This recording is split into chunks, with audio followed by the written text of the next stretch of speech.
Touch her and you'll deal with me." The words came from a man who owned nothing. No home, no weapon, no reason to die for a stranger. But Marcus Webb stepped between 6 armed gang members and the screaming girl anyway. His bones were already brittle from hunger. His shoes were held together with duct tape. His 7-year-old son was sleeping alone in a shipping container 3 blocks away. They laughed. Then they broke his ribs. Then they shattered his jaw. He didn't move. He kept shielding her body with his. What none of them knew, this homeless father had just started a war he refused to lose. The cold cut through Marcus Webb like a knife. Not the kind of cold you shake off with a cup of coffee. The kind that settles in your bones and reminds you that the world doesn't care whether you live or die. He pulled the tarp tighter over the opening of the shipping container, checking for gaps. Behind him, his 7-year-old son Ethan was already asleep, curled up on a pile of blankets they'd collected from a church donation bin 3 weeks ago. Marcus watched his son breathe. Slow, peaceful, trusting. That trust was the only thing keeping Marcus alive. 3 years. 3 years since cancer took his wife, Sarah. 3 years since the medical bills swallowed everything. The house. The savings. The truck he'd driven for 12 years. 3 years of sleeping in shelters under bridges, and finally here an abandoned shipping container in Bakersfield's industrial district. But Ethan was still with him. That was all that mattered. Marcus stepped outside and lit the last cigarette from a pack he'd found in a trash can. His hands were steady, but his stomach wasn't. They'd eaten yesterday. Maybe they'd eat tomorrow. Tonight was just about staying warm. That's when he heard it. A scream. Sharp. Terrified. A woman's voice cutting through the night like broken glass. Marcus froze. His first instinct was the same instinct that had kept him alive on the streets. Don't move. Don't get involved. Don't draw attention. But then he heard it again. Please, someone help me. Her voice cracked. Desperate. Young. Marcus turned toward the sound. 200 yards away under a flickering streetlight near the old warehouse he saw her. A young woman in a black leather jacket. 6 men circled her, closing in like wolves. She backed against a chain-link fence. Nowhere to run. Marcus looked back at the container. Ethan was asleep. Safe. Warm. He looked at the woman again. She was somebody's daughter. That thought hit him harder than the cold ever could. Marcus dropped his cigarette and ran. His boots pounded against the cracked asphalt. His breath came fast and shallow. He had no plan, no weapon, nothing but 42 years of stubbornness and a body that had survived worse than this. The men didn't see him coming until he was already there. Touch her, and you'll deal with me. His voice came out stronger than he expected. Steady. Certain. The men turned. 6 of them. Young, hard-faced, wearing colors Marcus recognized from the streets. Scorpion Gang. Bad news. The kind of bad news that ended with bodies in ditches. One of them laughed. Tall, shaved head snake tattoo crawling up his neck. Who the hell are you, old man? Marcus stepped between them and the woman. He could feel her trembling behind him. Doesn't matter who I am. Walk away. The one with the snake tattoo, Coyote the others called him, stepped closer. You got a death wish? Maybe, but she walks out of here. That's not negotiable. Coyote looked at him. Really looked. Took in the torn jacket, the dirt-stained jeans, the shoes held together with duct tape. You're homeless. He said it like it was a joke. A homeless bum trying to play hero. I'm trying to keep you from making a mistake." Coyote's smile disappeared. "The mistake was you showing up." He nodded to his men. The first punch came fast. A fist to Marcus's ribs. He doubled over, gasping. Pain exploded through his chest like fire. Another punch caught his jaw. He tasted copper, felt his lips split open. He hit the ground hard. Behind him, the woman screamed. Marcus grabbed her wrist. His grip was weak, but he held on. "When I fall, you run. You hear me?" She was crying, shaking so hard she could barely stand. "I can't." "You can. When I go down, you run and you don't look back." Coyote kicked him in the side. Pain shot through Marcus's ribs like lightning. He curled around it trying to protect himself, but he didn't let go of her hand. "You're going to die for a stranger?" Coyote asked. Marcus looked up at him. Blood dripped from his mouth. "She's somebody's daughter." Something flickered in Coyote's eyes. Confusion. Maybe disgust. "Finish him." Two of them grabbed Marcus by the arms and hauled him up. The third one drew back his fist. The woman screamed again. And then Marcus heard it. A sound. Low at first, distant, then louder. Engines. Deep rumbling getting closer. The ground started to vibrate. Headlights cut through the darkness like floodlights. Bright. Blinding. The roar of motorcycles exploded into the street. 20 bikes. Black leather jackets. Chrome gleaming. The Iron Wolves had arrived. The scorpions scattered like shadows, running in every direction. None of them looked back. A tall man with a gray beard jumped off his bike before it even stopped moving. His boots hit the pavement hard, and he sprinted toward the woman. "Elena." His voice cracked with fear. Raw. Desperate. The woman Elena stumbled toward him, sobbing. He caught her in his arms and held her tight, one hand on the back of her head, pulling her close. "I'm here. I'm here. You're okay." She was shaking violently. "Dad." Her voice was barely a whisper. "Dad, he saved me." She pulled back just enough to point at Marcus, collapsed in the dirt, barely conscious. The man, Victor Reyes, president of the Iron Wolves, looked down. For a long moment, he just stared. Marcus tried to sit up. Failed. His vision blurred. Pain radiated through his ribs with every breath. Victor knelt beside him slowly. His face was hard to read. Shock. Confusion. Something else. "Who are you?" Marcus coughed. Tasted blood. "Nobody. Nobody doesn't throw himself in front of 6 men." Marcus blinked, trying to focus. "She's somebody's daughter." Victor went very still. Behind him, more bikers had gathered. 15-20, all watching in silence. One of them stepped forward. A woman with short, dark hair and a leather vest. "He's hurt bad, Victor. Real bad."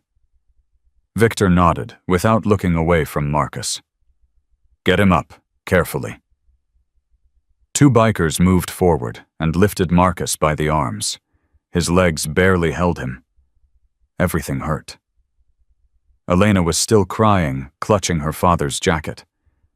"They were going to—" "I know."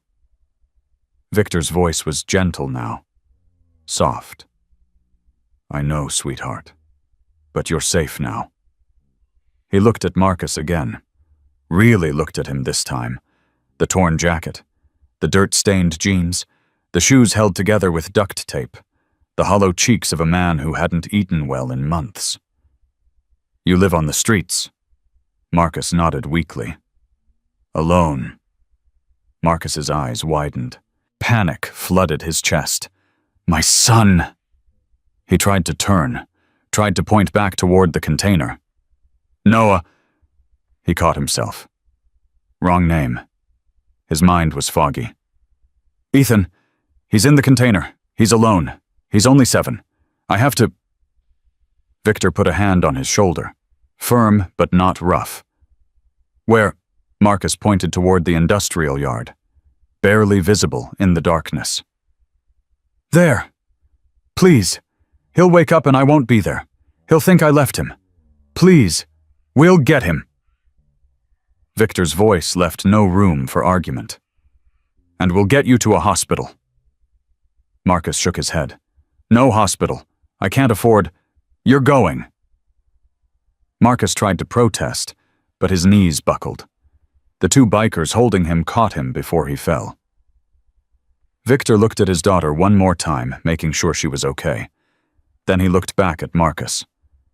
You threw yourself in front of 6 men to save someone you didn't know. With nothing to protect you. No backup. No reason. Marcus's vision was fading. His body was giving out. The adrenaline was gone. Only pain remained. She's somebody's daughter. Victor's jaw tightened. Yeah, she's mine. Those words hung in the cold air like smoke. The last thing Marcus heard before everything went black was Victor's voice. Quieter now, but unshaken. Get him in the truck. Stay with him. And find that boy. The hospital room smelled like disinfectant and old coffee. Marcus woke up in pieces. First the pain in his ribs, then the bright lights overhead, then the steady beep of a machine beside him. He tried to sit up. Couldn't. His chest was wrapped tight in bandages. His left eye was swollen shut. His lip was split. But none of that mattered. Ethan. His voice came out as a croak. He tried again, louder. Where's Ethan? Where's my son? A nurse appeared at his side. Middle-aged, kind eyes tired from a long shift. Sir, you need to stay still. Marcus grabbed her wrist, panic flooding through him. My son. He's 7. He was alone. I left him. Where is he? Sir, please, where is he? The door opened. Victor Reyes stepped inside. Older, calm. He nodded at the nurse, and she stepped back. Your boy's safe. Marcus's heart slammed against his broken ribs. What? My guys found him 20 minutes after we found you. He's down the hall with Diana, one of our nurses. He's scared, but he's okay. Marcus closed his eyes. Relief hit him so hard it hurt worse than the ribs. He's here in the hospital. Yeah. Scared out of his mind, but unhurt. Marcus's voice cracked. Thank you. Thank you. Victor pulled a chair closer and sat down. Name's Victor Reyes. The girl you saved is my daughter. Marcus opened his good eye. Looked at him. Victor's face was weathered, lined with years, but his eyes were sharp, focused. The eyes of a man who had seen things and survived them. What's your name? Marcus Webb. How long you been on the streets, Marcus? Marcus hesitated. 3 years, maybe 4. Victor nodded slowly. And the boy, he's been with me the whole time. The words hung in the air. Victor leaned back in his chair. You've been living in that container, with a 7-year-old. No heat, no water, no electricity. We had blankets. Marcus's voice was defensive now. I kept him warm. I kept him fed. I kept him safe. I'm not judging you. Victor's voice was quiet. Steady. I'm trying to understand. Marcus looked away. There's nothing to understand. We had nowhere else to go. What about shelters? Marcus's jaw tightened. They don't let kids stay with their parents. They split you up. Put the kids in the system. He looked back at Victor. I wasn't losing my son. Victor studied him for a long moment. So you chose the streets. I chose to keep him with me. Victor nodded once. Respect flickered in his eyes. You're a veteran. It wasn't a question. Marcus looked at him sharply. How'd you know? The way you moved, the way you talked, the way you put yourself between my daughter and those men without thinking. Victor leaned forward. What branch? Army, medic, 2 tours in Afghanistan. And when you came home, Marcus's voice went flat. My wife was sick, cancer. She fought for 2 years. I spent everything trying to save her. And when she died, he stopped, swallowed hard. When she died, there was nothing left. Victor was quiet for a moment. I'm sorry. Don't be. I got 3 years with my son. 3 years of keeping him safe, keeping him with me. That's more than a lot of people get. The door opened again. A woman stepped in. Late 30s, dark hair, pulled back scrubs that had seen a long shift. She carried a clipboard. Mr. Webb. Her voice was professional but warm. I'm Diana Cortez. I'm one of the nurses here. Your son is asking for you. Marcus tried to sit up again. Winced. Can I see him? Soon, Diana said gently. We need to finish your evaluation first. You have 4 broken ribs, a punctured lung, and a mild concussion. You're going to be here at least 3 days. I can't afford. It's taken care of, Victor said. Marcus turned to him. What? The bill. It's covered. I can't accept. You already did. Victor stood up. You saved my daughter's life. This is the least I can do. Marcus stared at him. No one had done anything for him in years, not without expecting something back. Why?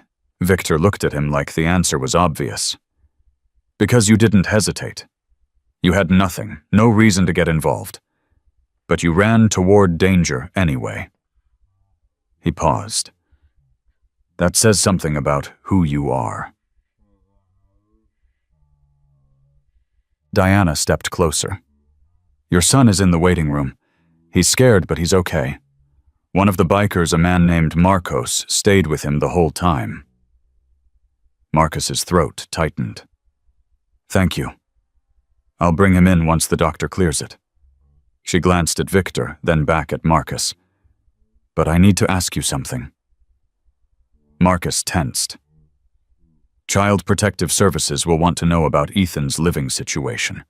They'll ask questions. The fear came back, cold and sharp. Are they going to take him? Diana didn't answer right away.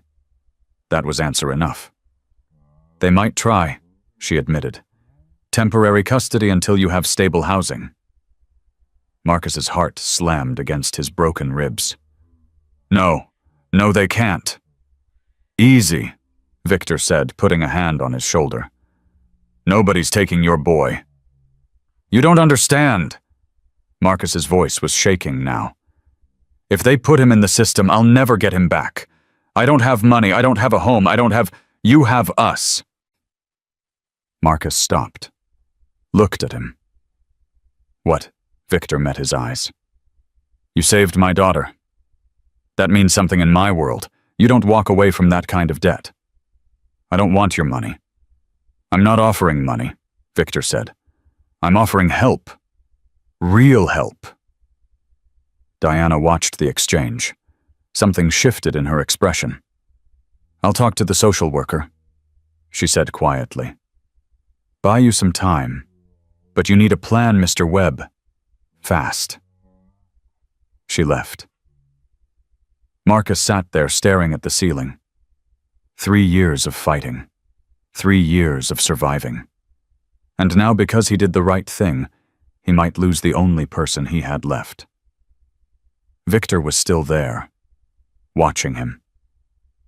Get some rest, Victor said finally. We'll figure this out. He moved toward the door, then stopped. My daughter's alive because of you.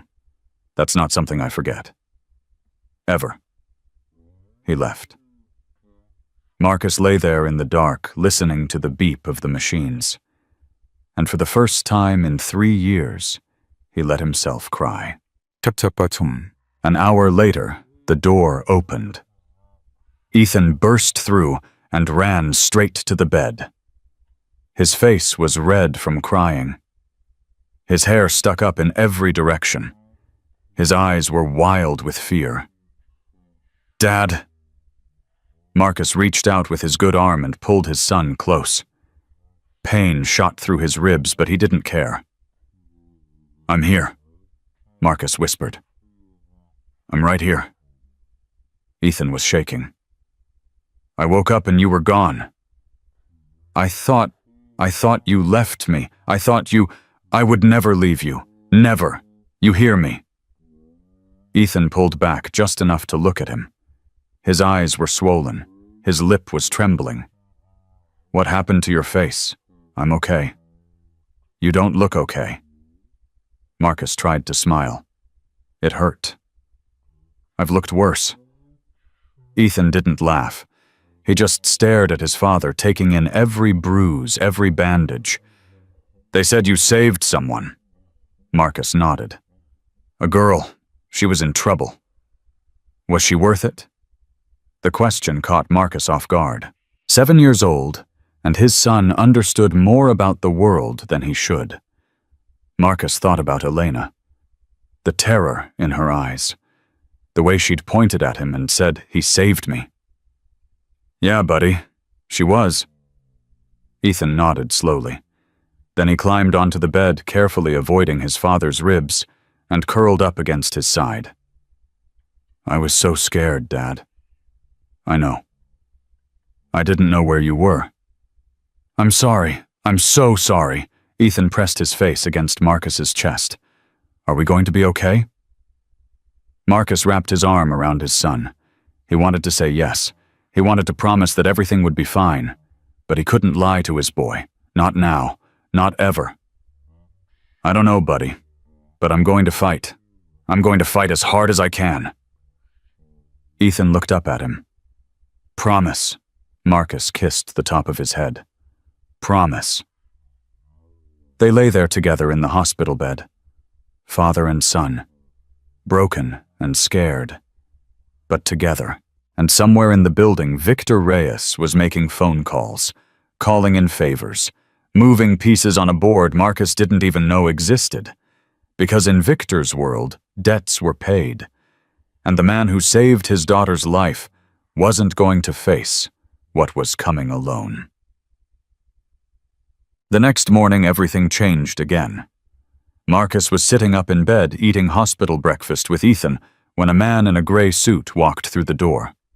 Robert Tanner. Social worker. Mid-40s. Tired eyes. Clipboard full of questions.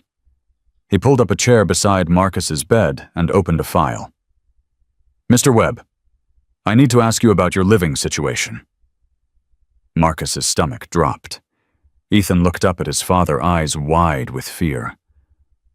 "It's okay, buddy," Marcus said. "Why don't you go find Miss Diana? She said she had some coloring books." Ethan didn't want to go. Marcus could see it in his face. But the boy trusted his father. He climbed down from the bed and walked slowly toward the door, looking back twice before he left. Robert Tanner watched him go. "Good kid. The best. That's what makes this hard." Marcus felt the cold settle into his chest again. "I know what you're going to say." Robert held up a hand. "I'm not here to judge you, Mr. Webb. I'm here to assess your son's safety." "He's safe." "You're living in an abandoned shipping container with no heat, no running water, and no electricity." "I keep him warm. I keep him fed." "How?" Marcus hesitated. "Day labor. Odd jobs, whatever I can find." "And when you're working, where's Ethan?" "With me." Robert wrote something down. "Has he been to school?" Marcus looked away. "No." "Why not?" "Because we don't have an address. We don't have proof of residency. We don't have—" He stopped, took a breath. "We don't have anything." Robert's pen paused. He looked up. "Mr. Webb, I understand you're doing the best you can, but the state has an obligation to ensure Ethan's welfare." He's safe with me. Is he? Robert's voice wasn't unkind, just honest. What happens when winter gets worse? What happens if you get sick? What happens if something happens to you? Marcus didn't have an answer. Robert closed the file. I'm recommending temporary placement, just until you can secure stable housing. No. Marcus sat up straighter, ignoring the pain. You can't take him. Mr. Webb, he's all I have. Marcus's voice cracked. Please, please don't take my son. Robert stood up slowly. I'll give you 72 hours. Find housing. Show me you have a plan. If you can't... He didn't finish the sentence. He didn't have to. He left.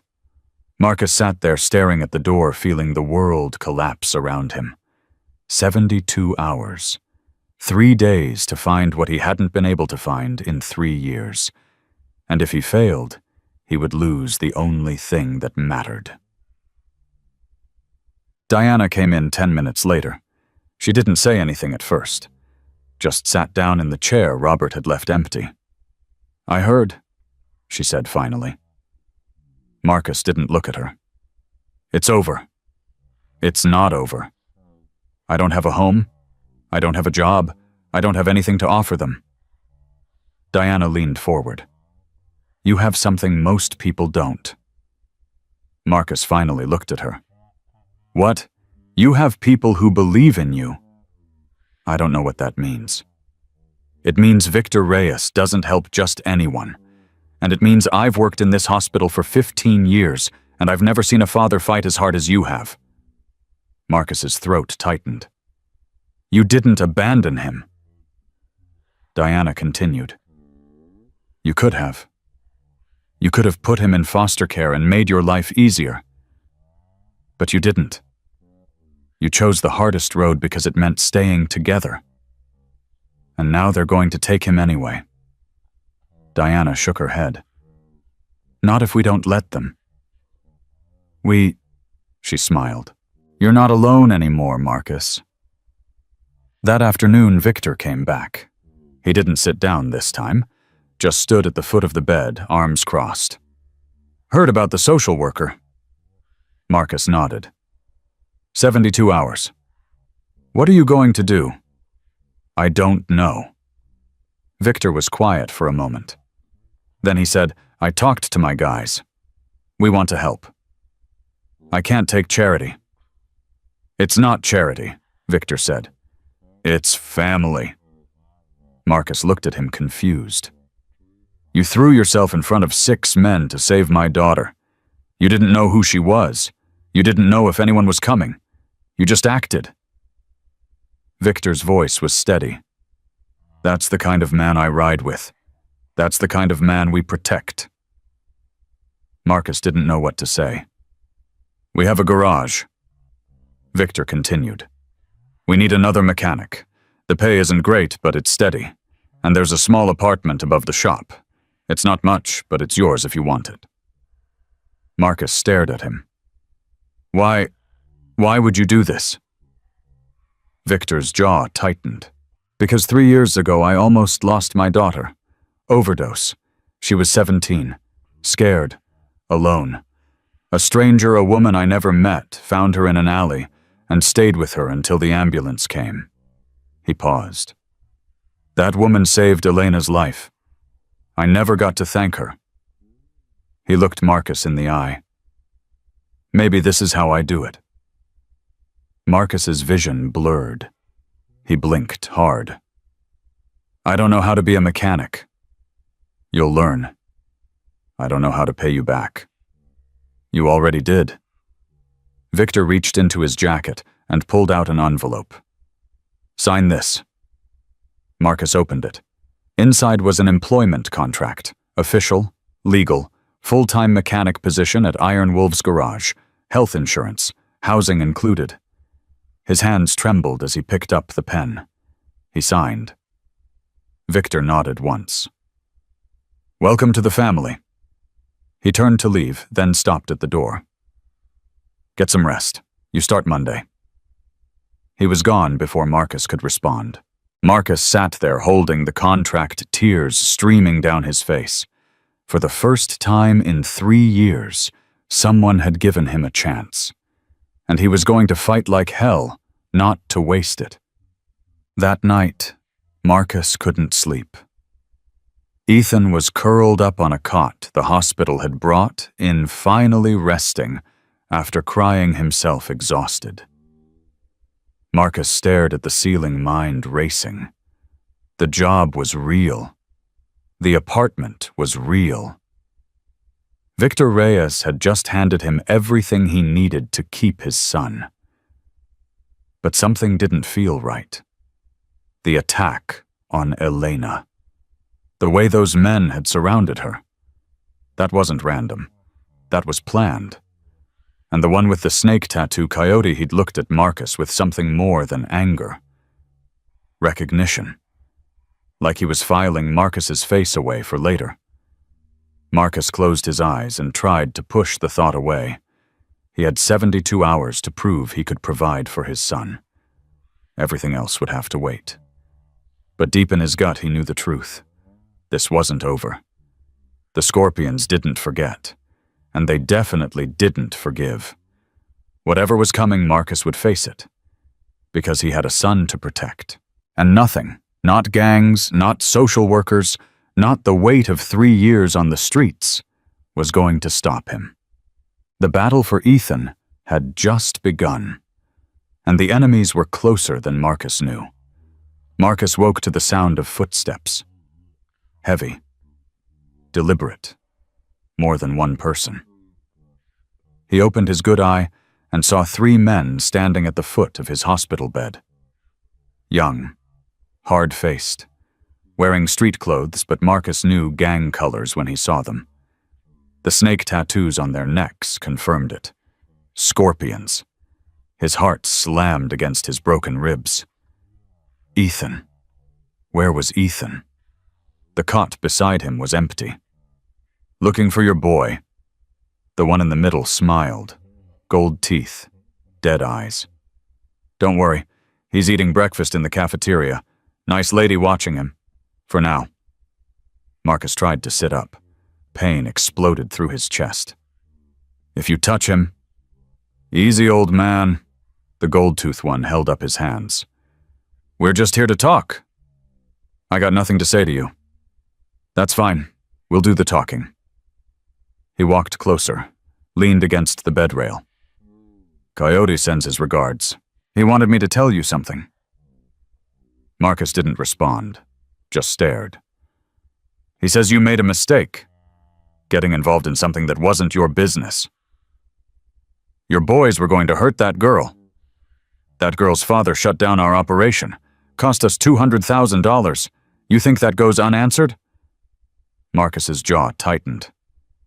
That's between you and him, not her. Goldtooth laughed. That's cute. You think there's rules out here? You think there's fair? He leaned closer. His breath smelled like cigarettes and something sour. Here's what's going to happen. You're going to tell the cops you don't remember anything. You're going to tell that biker and his little princess that you made a mistake, that you were confused, that you didn't see faces. And if I don't, Goldtooth smiled wider, then your boy has an accident. Maybe he falls down some stairs. Maybe he wanders into traffic. Kids are so careless these days. And something cold and hard settled into Marcus's chest. Not fear. Something else. You come near my son. His voice was quiet now. Steady. I'll find you. Every single one of you. And what those bikers did to your boys that night will look like mercy compared to what I'll do. Goldtooth's smile faltered. For a moment, something flickered in his eyes. Doubt. Maybe even fear. Then he laughed again, but it sounded forced. Big talk from a guy who can't even stand up. Try me. They stared at each other. The door opened. Diana walked in carrying a clipboard. She stopped when she saw the 3 men. Who are you? This is a private room. Goldtooth straightened up. put on a smile. Just friends. Checking on our buddy here. Visiting hours don't start until 9. You need to leave. We were just going. He looked back at Marcus. Think about what I said. 72 hours. That's a long time for a kid to be unprotected. They left. Diana closed the door behind them and turned to Marcus. Her face was pale. Who were those men? Scorpions. The gang that attacked Elena. They threatened you. They threatened Ethan. Diana's eyes widened. We need to call security. We need to— No! Marcus pushed himself up, ignoring the pain. Where's my son? Where is he right now? He's in the cafeteria with one of the volunteers. He's safe. Get him. Bring him here. Don't let him out of your sight. Diana nodded and hurried out. Marcus sat there breathing hard, his mind racing. 72 hours until the social worker came back. And now the Scorpions knew where he was. Knew about Ethan. Knew exactly how to hurt him. He had to get out of this hospital. He had to protect his son. The door opened again. Victor Reyes walked in. His face was dark. I heard. Marcus looked at him. How? Diana called me. Said 3 Scorpions were in your room. They threatened Ethan. Victor's jaw tightened. What did they say? Marcus told him. Every word. When he finished, Victor was quiet for a long moment. Coyote's making a move. He's trying to scare you into backing off. I'm not backing off. I know you're not. That's why we need to get you out of here. The doctor said 3 more days. Forget what the doctor said. You stay here, you're a sitting duck. And so is your boy. Victor pulled out his phone. I'm calling in some favors. We'll have armed guards outside your door within the hour. But that's just temporary. We need to move you. To where? The apartment above the garage. It's secure. My guys can watch the entrances. Nobody gets in without us knowing. Marcus shook his head. I can't put you in the middle of this. These people are dangerous. Victor looked at him. Marcus, I've been dealing with dangerous people my whole life. The Scorpions aren't the first gang to threaten my family, and they won't be the last. He stepped closer. You saved my daughter. That makes you one of us now. And we protect our own. Marcus felt something shift in his chest. Something he hadn't felt in a long time. Trust. What about the social worker? If I leave the hospital early? I'll handle Robert Tanner. I know people who can make sure he understands the situation. You can't threaten a social worker. I'm not going to threaten anyone. I'm going to show him that you have a home, a job, and a community that will support you. That's all he needs to see. The door opened. Diana came in with Ethan. The boy ran straight to Marcus and climbed onto the bed. Dad? Marcus held him tight. I'm here, buddy. I'm right here. Ethan looked up at him. Miss Diana said some bad men came to see you. Are they going to hurt us? Marcus looked at his son. 7 years old. Already knew too much about the world. No one's going to hurt us, I promise. How do you know? Victor stepped forward. Because he's got us now, and we don't let bad things happen to our family. Ethan looked at Victor. Are you a bad guy? Victor smiled. I've done some bad things in my life, but I try to do good now. Why? Because my daughter taught me that it's never too late to be better. Ethan thought about this. My dad taught me that too.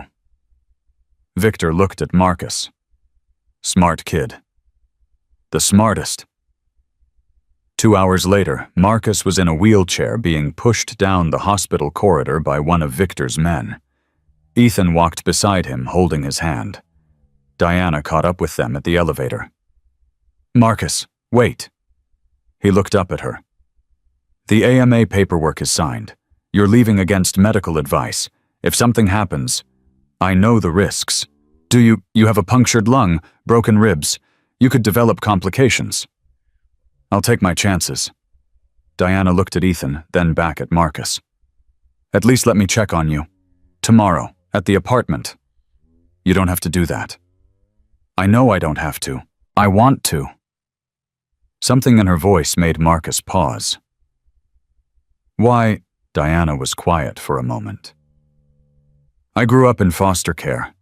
Bounced through 8 homes before I aged out at 18. Nobody fought for me. Not once. She looked at Ethan. But you fought every single day. You chose the streets. You chose hunger. You chose cold nights and no future. Just so your son wouldn't be alone. Her voice cracked slightly. That's love, real love, and I'm not going to let anyone take that away from you. Marcus didn't know what to say. Thank you. Diana nodded. I'll see you tomorrow. The elevator doors opened. Marcus and Ethan got inside with Victor and 2 other bikers. As the doors closed, Marcus looked back at Diana. She smiled. And for the first time in 3 years, Marcus felt like maybe, just maybe, he wasn't completely alone. The apartment was small. 1 bedroom, a tiny kitchen, a bathroom with a shower that actually worked. But it was warm. Ethan ran from room to room, eyes wide with wonder. Dad, there's a real bed. Marcus smiled. It hurt his ribs, but he didn't care. Yeah, buddy, a real bed. And a refrigerator. Can we have food in the refrigerator?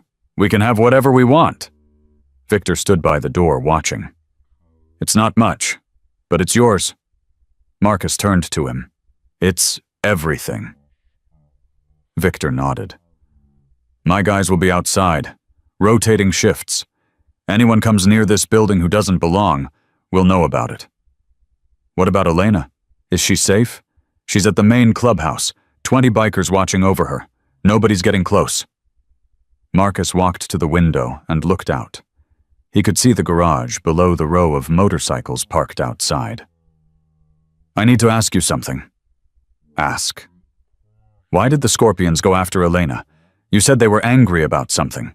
An operation you shut down. Victor was quiet for a moment. 6 months ago, I found out the Scorpions were selling drugs near the high school. The same high school Elena went to. He walked closer. My daughter almost died from an overdose 2 years ago. I wasn't going to let that happen to some other kid. So you shut them down. I destroyed their supply, burned their stash house, put 3 of them in the hospital. And Coyote, he got away, went underground. I thought he'd left town. Victor's jaw tightened. I was wrong. Marcus understood now. He wasn't trying to rob Elena. He was trying to take her. Revenge. That's what I think. And now he knows I'm involved. Now he knows you're one of us. Marcus turned back to the window. Then we need to end this, before he makes another move. Victor stepped up beside him. I agree, but we have to be smart. The cops are already watching. If we make a move on the Scorpions now, we'll all end up in prison. So what do? We wait, we watch, and we let them make the next mistake. And if the next mistake is Ethan, Victor looked at him. It won't be. I promise you that. Marcus wanted to believe him, but he'd learned a long time ago that promises didn't stop bullets. I need to protect my son. You will, but you can't do it alone. I've been alone for 3 years. Not anymore.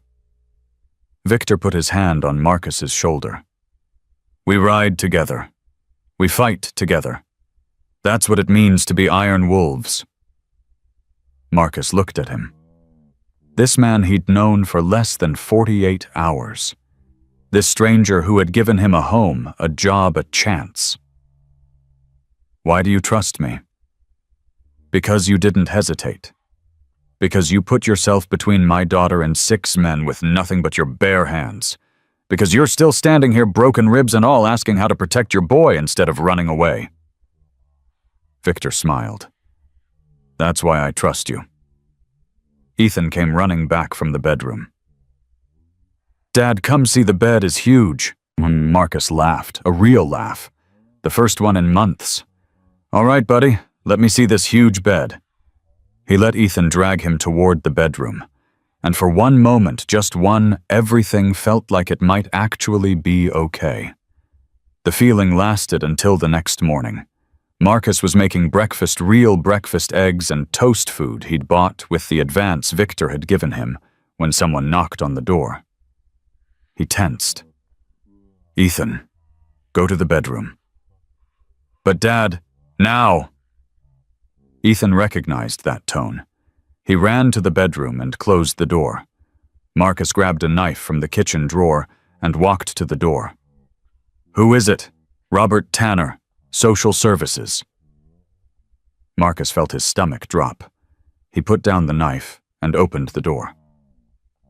Robert stood there in the same gray suit, the same tired eyes, the same clipboard. "Mr. Webb, may I come in?" "It's only been 1 day. You said 72 hours. "I know what I said, but circumstances have changed." Marcus's heart pounded. "What circumstances?"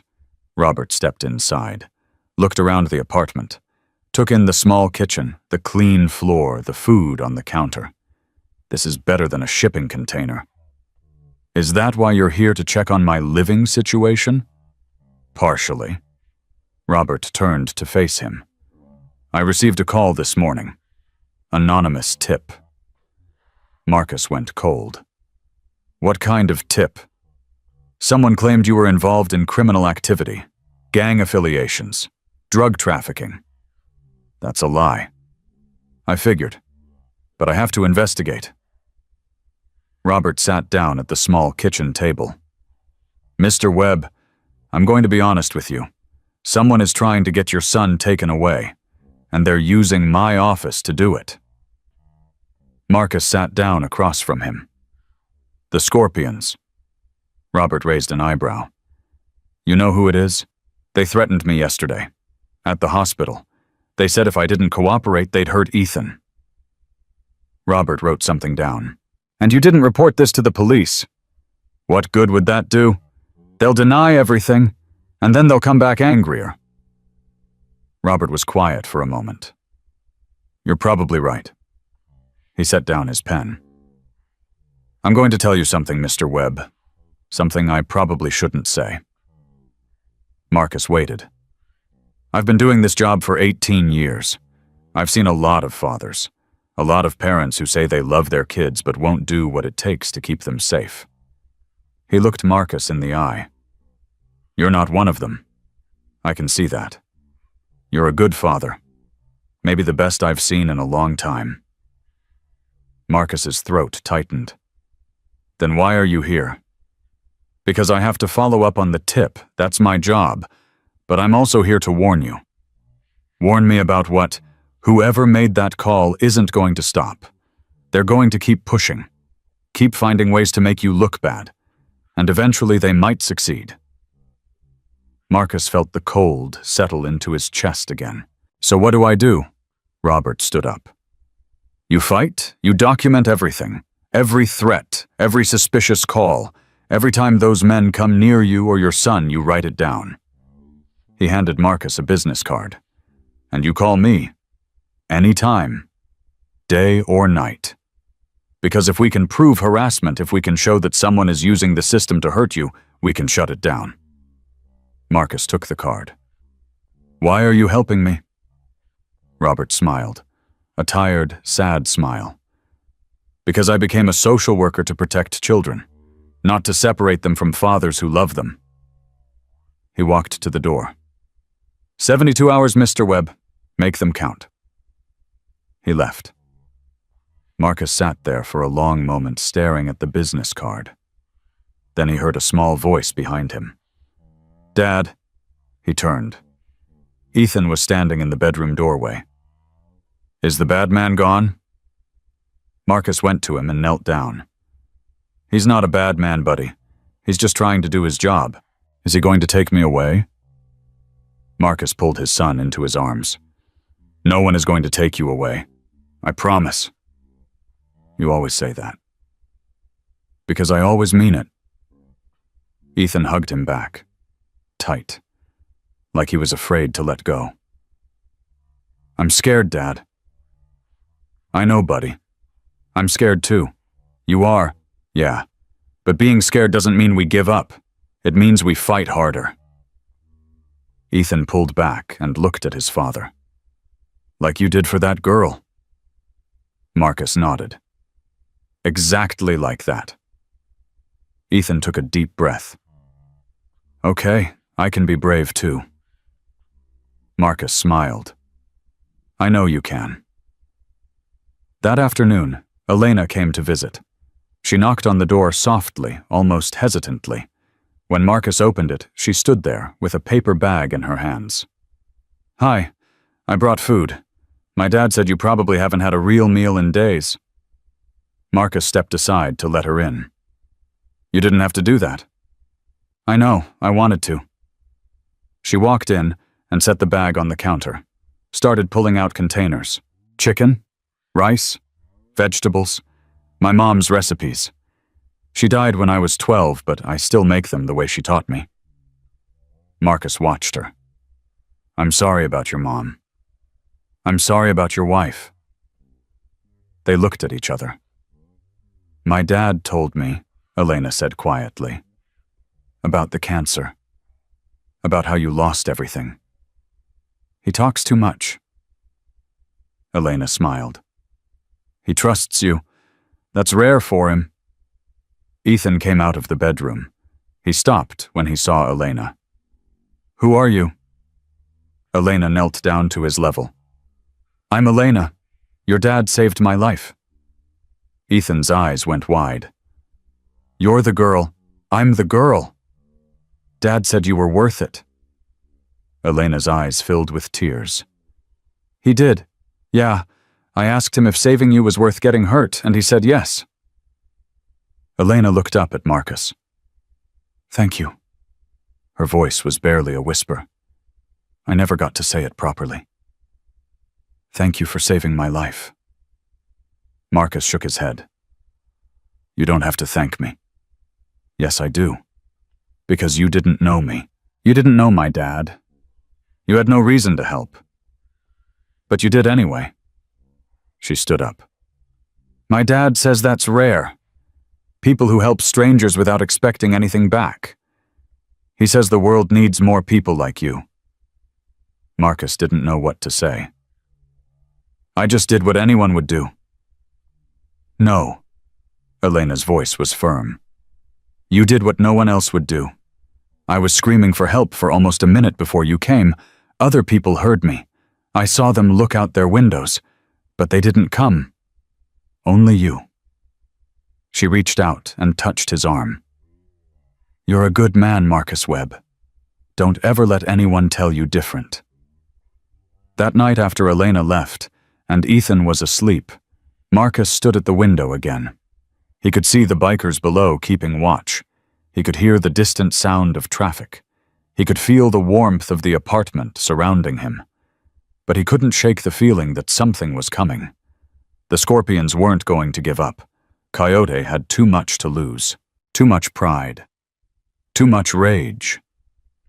And Marcus had put himself right in the middle of it. He looked down at his hands, the same hands that had treated wounded soldiers in Afghanistan, the same hands that had held his wife as she died, the same hands that had kept his son alive for 3 years on the streets. Those hands were shaking now. Not from fear, from anticipation. Because Marcus Webb had spent 3 years running, 3 years hiding, 3 years trying to survive. But he was done running. Whatever was coming, he would face it. For his son, for Elena, for the family he never expected to find. The phone Victor had given him buzzed. A text message. Unknown number. Marcus opened it. 4 words. We know where he sleeps. And below that, a photo. Ethan, asleep in his new bed, taken through the window. Tonight. Marcus's blood went cold. They were already here. Marcus didn't breathe, didn't blink. Just stared at the photo on his phone. His son, asleep. In the bed Marcus had tucked him into 2 hours ago. The photo was taken from outside, through the window, the same window Marcus was standing next to right now. He dropped to the floor, instantly pressing his back against the wall. His phone buzzed again. Another text. Come outside, alone, or the next photo won't be so peaceful. Marcus's hands were shaking. His broken ribs screamed with every breath. But the pain didn't matter. Nothing mattered except Ethan. He crawled to the bedroom door and looked in. Ethan was still sleeping, still peaceful, still alive. Marcus's heart pounded so hard he could hear it in his ears. Think, think, think. Victor's men were downstairs, watching the building, but they hadn't seen anyone, hadn't called, hadn't warned him, which meant the Scorpions had found another way in, or Victor's men were already down. Marcus grabbed the phone Victor had given him and dialed. 1 ring, 2 rings, 3. Marcus, Victor's voice was groggy. It's 2 in the morning. They're here. Silence. What? The Scorpions. They sent me a photo of Ethan sleeping. They're outside my window right now. He heard Victor moving, heard him shouting to someone. Stay where you are. Don't go near the windows. I'm sending everyone. They want me to come outside, alone. Don't you dare. If I don't, they might... Marcus, listen to me. Victor's voice was hard. You go out there, you're dead. And then what happens to Ethan? Marcus looked at the bedroom door. I can't let them hurt him. You won't, but you have to trust me. Stay inside. Keep your son close. We're coming. The line went dead. Marcus stood there, phone in hand, mind racing. Trust. Victor was asking him to trust. But Marcus had trusted people before. Trusted the army to take care of him after he came home. Trusted the hospital to save his wife. Trusted the system to help him when he had nothing. And every single time, trust had failed him. His phone buzzed again. 60 seconds. Come out, or we come in. Marcus made a decision. He walked to the bedroom, gently lifted Ethan from the bed, and carried him to the bathroom, the only room without windows. Ethan stirred. Dad, what's happening? Shh, I need you to stay here, okay? Stay quiet. Don't come out until I come get you. Ethan's eyes were wide with fear. Are the bad men here?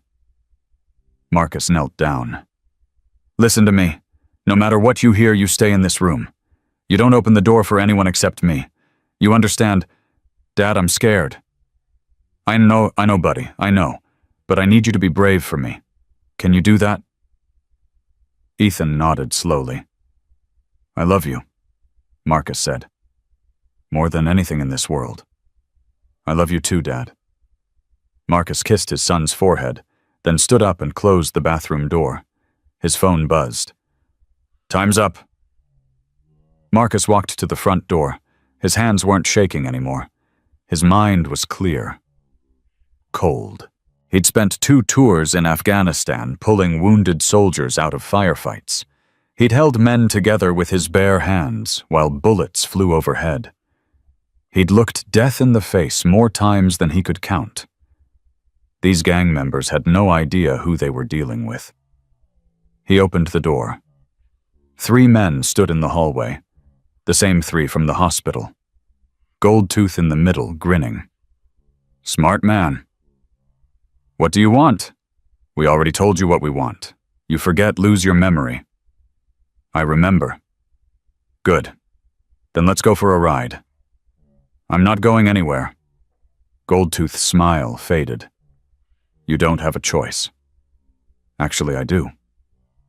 Marcus stepped forward. His broken ribs screamed, but he didn't flinch. You want me to back off, fine. I'll tell the cops I don't remember anything. I'll tell Victor I made a mistake. But you leave my son alone. Goldtooth studied him. That's a nice offer, but Coyote doesn't trust nice offers. Then what does he want? He wants you to disappear. Permanently. Marcus felt the cold settle deeper. And my son, the kid goes into the system. Foster care. He'll be fine. Kids are resilient. Something broke inside Marcus. Something that had been holding together for 3 years. No. No. I said no. You're not touching my son. You're not taking him anywhere. And if you try... He stepped closer, his voice dropping to a whisper. I will kill every single one of you. Not quickly, not cleanly. I'll make it last. I'll make you beg. And when you're done begging, I'll find Coyote and I'll do the same to him. Goldtooth's grin flickered. Big talk. Try me. They stared at each other. The silence stretched. Then Goldtooth laughed. You know what, I believe you. I actually believe you'd try. He shook his head. But here's the thing. There's 3 of us and 1 of you. And you're already half dead from the beating we gave you 4 days ago. He pulled a knife from his belt. So let's stop talking and start walking. Marcus didn't move. Last chance, Goldtooth said. Come with us, or we go in there and get the kid. Marcus looked at the knife, looked at the 3 men, looked at the bathroom door where his son was hiding. Then he heard it. Engines. Distant at first, then louder. Goldtooth heard it too. His face changed. What the hell? The sound grew, multiplied. The building started to vibrate. Motorcycles. Dozens of them.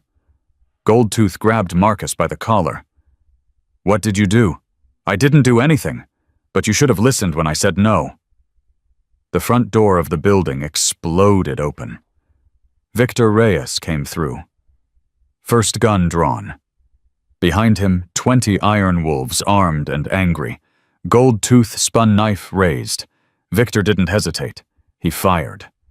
The shot hit Goldtooth's shoulder. He dropped the knife and screamed, hitting the floor. The other 2 scorpions tried to run. They didn't get far. The iron wolves were everywhere, grabbing them, throwing them against walls, pinning them down. Marcus slumped against the wall, his legs finally giving out. Victor ran to him. You okay? Ethan. Bathroom. Victor nodded and motioned to one of his men. Get the boy. Carefully. Don't scare him. Marcus closed his eyes. Relief washed over him like a wave. Then he heard his son's voice. Dad. He opened his eyes. Ethan was running toward him, face wet with tears. Marcus caught him and held him tight. I'm here. I'm here. It's over. I heard the loud noise. I was so scared. I know, buddy. I know. But you did good. You stayed put, just like I asked. Ethan pulled back and looked at the men on the floor. Are those the bad guys? Marcus nodded. They're not going to hurt us anymore. Victor walked over, gun holstered. We need to get you both out of here. The cops will be here soon. What about them? Marcus nodded at the scorpions. They'll be taken care of. Victor, not killed. Victor's voice was firm. That's not how we do things. But they're going to answer some questions. And then they're going to deliver a message to Coyote. What message? Victor's eyes were cold. That if he comes near you or your son again, I'll burn his entire operation to the ground. And I'll do it with a smile. They moved Marcus and Ethan to the main clubhouse. 30 bikers. 24-hour protection. Marcus sat in a leather chair, Ethan asleep in his arms, while Victor made phone calls. It was almost dawn when Victor finally sat down across from him. "We have a problem." Marcus looked at him. "What kind of problem?" "Coyote's gone underground. My guys can't find him. And the 3 we grabbed, they don't know where he is." "You believe them? After what we did to make them talk?" "Yeah, I believe them." Marcus felt the cold creep back. "So he's still out there. For now. But we're watching, every corner, every street, every shadow." "That's not enough." Victor raised an eyebrow. "What do you mean?" "I mean he's not going to stop. He can't. Too much pride, too much anger. If he backs down now, he looks weak. And in his world, weak means dead." Victor nodded slowly. "So what do you suggest?" Marcus was quiet for a long moment. "We go to him, before he comes to us. You want to attack. I want to end this." Victor studied him. "You know what you're asking? You're asking me to start a war." "The war already started. The night those men went after Elena. The night I stepped in front of them. It's been war ever since. The only difference is right now he's on offense, and we're on defense." Marcus leaned forward. "I spent 2 tours in Afghanistan. You know what I learned? Defense gets you killed. You have to take the fight to them. You have to make them react to you instead of the other way around." Victor was quiet. "You're not wrong, but it's not that simple. The cops are already watching us. One wrong move, and we all end up in prison. Then we don't make a wrong move. Easier said than done." Marcus stood up, carefully shifting Ethan's weight in his arms. "I'm not asking you to break the law. I'm asking you to help me protect my son." "I am protecting your son." "For how long? A week, a month? You can't watch us forever. And Coyote knows that. He's patient. He'll wait. And when your guard is down, when you think it's over, he'll strike." Victor's jaw tightened. "So, what's your plan?" "We expose him. Not with guns. With evidence." Victor tilted his head. "What kind of evidence? The Scorpions are dealing drugs, extorting businesses, running girls. That's not just gang activity, that's RICO material, federal charges. And you think the feds will care? I think if we hand them Coyote on a silver platter with enough evidence to put him away for 20 years, they'll care a lot." Victor stood up. "You want to flip on a gang leader? To the federal government? I want to put him somewhere he can never touch my son again." Victor walked to the window and looked out. "That's dangerous. For all of us. More dangerous than waiting for him to come back." Victor didn't answer. Marcus pressed on. "I don't know, so I know you have got connections. People who owe you favors. People in law enforcement who look the other way because you keep the streets cleaner than the cops ever could." Victor turned. "How do you know that?" "Because you're not stupid, and you've been doing this too long to not have protection." Victor almost smiled. "You're smarter than you look." "I was a medic, not a grunt. We had to think on our feet." Victor walked back and sat down. "Let's say I make some calls. Let's say I find someone who's willing to listen. What do we give them?" "Everything. The drug operations, the trafficking, the extortion, and the attack on Elena. That last one's personal. That last one's attempted kidnapping of a minor. That's federal too." Victor nodded slowly. "You've thought about this." "I've had nothing but time to think." Victor was quiet for a long moment. Then he said, "There's a DEA agent, woman named Reyes. No relation. She's been trying to build a case against the Scorpions for 2 years." Marcus felt something shift. "Can you get me a meeting?" "I can try. But Marcus, if we do this, there's no going back. Coyote will know we're coming for him, and he'll come at us with everything he's got." "I know. Are you ready for that?" Marcus looked down at Ethan, still sleeping in his arms. So small, so trusting. "I've been ready since the night I heard Elena scream." The next morning, Diana arrived with food and medical supplies. She stopped when she saw Marcus's face. What happened? Long night. That's not an answer. Marcus told her. Everything. The photo, the threat, the confrontation, the rescue. When he finished, Diana sat down heavily. My God. Yeah. And Ethan, he's okay, scared, but okay. Diana looked at him. You almost died last night. Almost is the key word. This isn't a joke, Marcus. I'm not joking. Diana stood up and walked to the window. I've seen a lot in 15 years of nursing. A lot of violence, a lot of fear, a lot of people who gave up. She turned to face him. But I've never seen someone fight like you. Not for themselves, for someone else. He's my son. I know. That's what makes it so remarkable. She walked back and sat down next to him. What are you going to do? Marcus told her about the plan, the DEA, the evidence, the end game. Diana listened without interrupting. When he finished, she said, That's incredibly risky. I know. You could end up dead, or in prison. I know. And you're still going to do it. I don't have a choice. Diana reached out and took his hand. Yes, you do. You always have a choice. That's what makes you different. Marcus looked at her. Different how? Most people choose the easy path, the safe path. You never have, not once. She squeezed his hand. I'm proud of you, Marcus Webb. Whatever happens next. The meeting was set for that afternoon. Victor drove Marcus to a diner on the edge of town. Neutral territory, no weapons, no backup. Agent Maria Reyes was already there when they arrived. Early 40s. Sharp eyes. The kind of woman who'd seen too much and wasn't impressed by anything.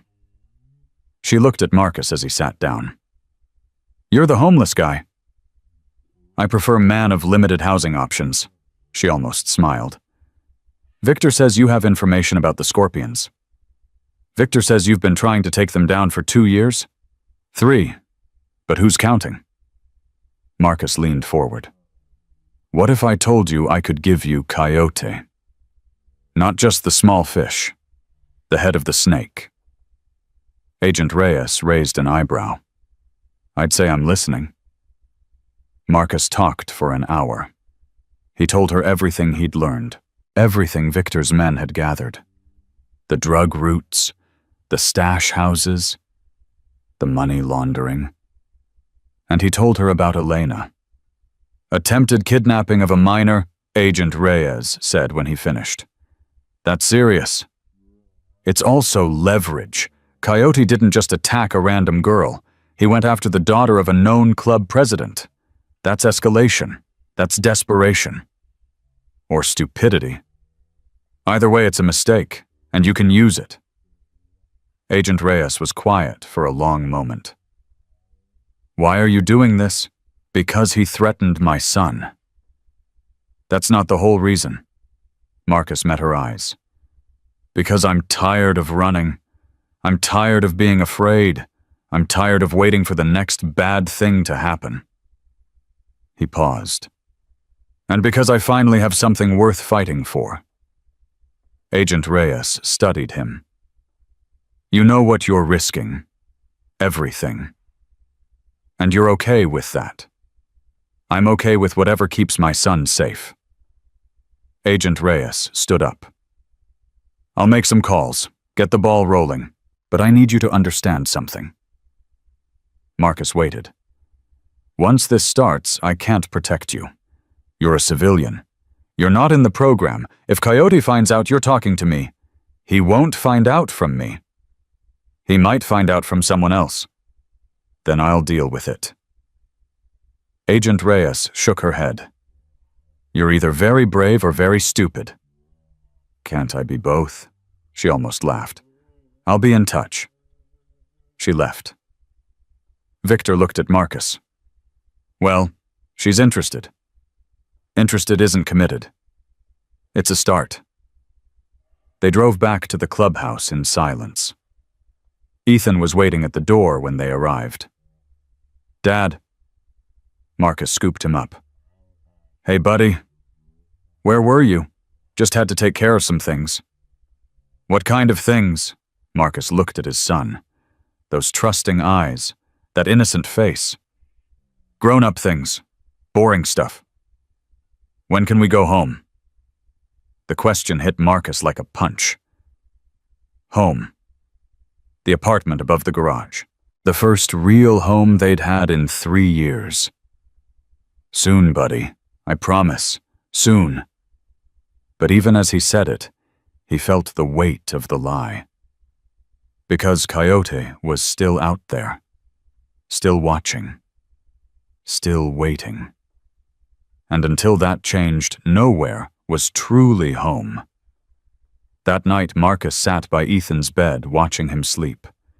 The boy had cried himself exhausted, asking questions Marcus couldn't answer. When can we be normal? When will the bad men go away? Why do people want to hurt us? Marcus had no answers. Only promises he wasn't sure he could keep. His phone buzzed. A text from Agent Reyes. "Meeting set, tomorrow, 9 a.m., my office. Bring everything you have." Marcus stared at the message. This was it. The point of no return. He thought about Sarah. His wife. The woman who'd believed in him when no one else did. What would she say if she could see him now? Homeless. Broken. Fighting for their son against men who wanted them dead. She'd say, "Keep fighting." She'd say, "Don't you dare give up." She'd say, "I love you and I know you can do this." Marcus closed his eyes. "I miss you," he whispered. "Every single day." His phone buzzed again. A different number this time. Unknown. He opened the message.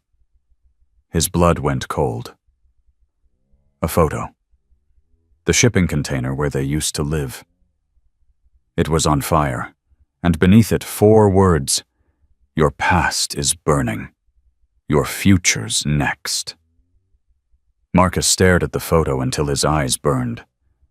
The shipping container. The place where he'd kept Ethan alive for 3 years.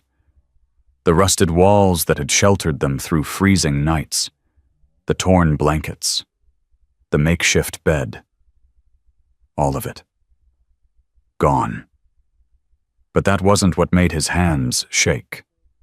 Inside that container, hidden under a loose floor panel, was a photograph. The only photograph he had left of Sarah. Their wedding day. Her smile. Her eyes. Now it was ash. Victor found him still standing there 20 minutes later. "Marcus, what's wrong?" Marcus handed him the phone. Victor looked at the photo. His face hardened. "When did this come?" "Just now." "Coyote." "Who else?" Victor handed the phone back. "He's trying to break you. Make you afraid. Make you back off." Marcus's voice was hollow. "He burned everything I had left of her. Your wife. I had a photo. Our wedding day. It was the only thing I saved when we lost the house. I hid it in that container because I was afraid someone would steal it." His voice cracked. "Now it's gone." Victor put his hand on Marcus's shoulder. "I'm sorry." "Sorry doesn't bring it back." "No, it doesn't." They stood there in silence. Then Marcus straightened up, wiped his eyes, set his jaw. "He wants me afraid he's going to be disappointed." Victor looked at him. "What do you mean?" "I mean I'm done waiting. I'm done reacting. Tomorrow morning I'm going to that DEA meeting and I'm going to give them everything they need to bury Coyote. And then I'm going to watch him rot in a federal prison for the rest of his miserable life." Victor nodded slowly. "Good." "Good. I was wondering when you'd stop running." Marcus looked at him. "I stopped running the night I heard your daughter scream." Victor almost smiled. "Yeah, I guess you did. The next morning came too fast. Marcus kissed Ethan's forehead before he left. Where are you going, Dad? To see some people who are going to help us. The lady from the hospital.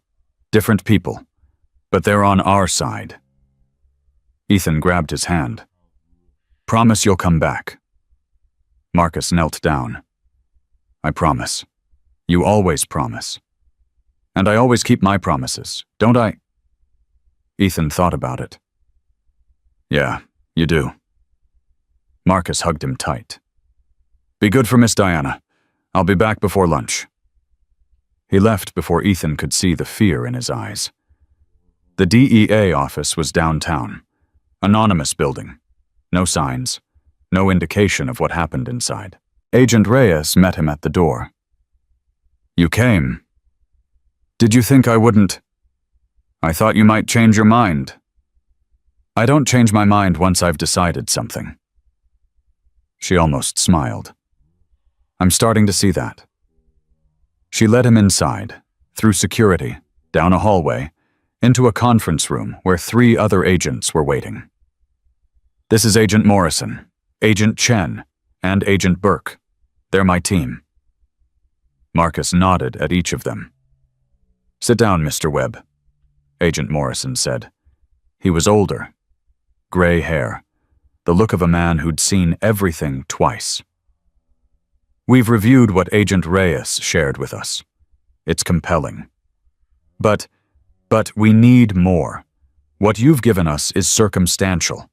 We need direct evidence, recordings, documents, something that puts Coyote at the scene of specific crimes. Marcus felt his stomach drop. I don't have that. Then we need to get it. Agent Reyes leaned forward. We want to run an operation, a sting. We need someone on the inside. Someone Coyote doesn't know, someone who can get close to him. Marcus understood instantly. You want me to wear a wire? We want you to help us set up a meeting. Coyote wants you. He's been trying to get to you for days. We use that. You want me to be bait? Agent Morrison shook his head. We want you to be a partner. There's a difference. Not much of one. Agent Chen spoke for the first time. Young, sharp, impatient. Mr. Webb, we've been trying to take down the Scorpions for 3 years. Every time we get close, our witnesses disappear. Our evidence gets lost. Our informants end up dead. She leaned forward. You're different. You're not a criminal. You're not looking for a deal. You're a father trying to protect his son. A jury will believe you. A judge will believe you. And if Coyote figures out what I'm doing, we'll protect you. Like you protected your other informants. Silence. Agent Reyes spoke quietly. I'm not going to lie to you, Marcus. This is dangerous. Coyote is smart and he's paranoid. If he suspects anything, he'll kill you. So why should I do this? Because if you don't, he'll never stop. You can run. You can hide. You can move to another city, another state. But he'll find you. Men like Coyote don't forgive. They don't forget. And they don't give up. She paused. The only way to be truly safe is to put him away. Forever. Marcus looked around the room. 4 federal agents, all watching him, all waiting. What exactly do you need me to do? Agent Morrison pulled out a file. Coyote's been trying to expand his operation. He needs money, capital. We have an informant who says he's looking for investors. I'm homeless. I don't have money. But Victor Reyes does. And Coyote knows you're connected to the Iron Wolves now. Marcus understood. You want me to pretend I'm bringing Victor's money to the table. We want you to set up a meeting. Tell Coyote you can deliver $100,000 if he agrees to meet in person. He'll never believe that. He might. Greed makes people stupid. Marcus shook his head. This won't work. Why not? Because Coyote doesn't just want money. He wants revenge. He wants to hurt me. He wants to hurt Victor. A business deal won't satisfy him. Agent Reyes nodded slowly. Then what will... Marcus thought about it. He wants Elena. The room went still. Explain, Agent Morrison said. The attack on Elena wasn't random. It was targeted. Coyote wanted to take her, use her as leverage against Victor. Or worse. You think he's still after her? I think she's the only thing he cares about more than money. If we want to draw him out, we need to make him think he has another chance at her. Agent Chen shook her head. We can't use a civilian as bait, especially not a young woman who's already been traumatized.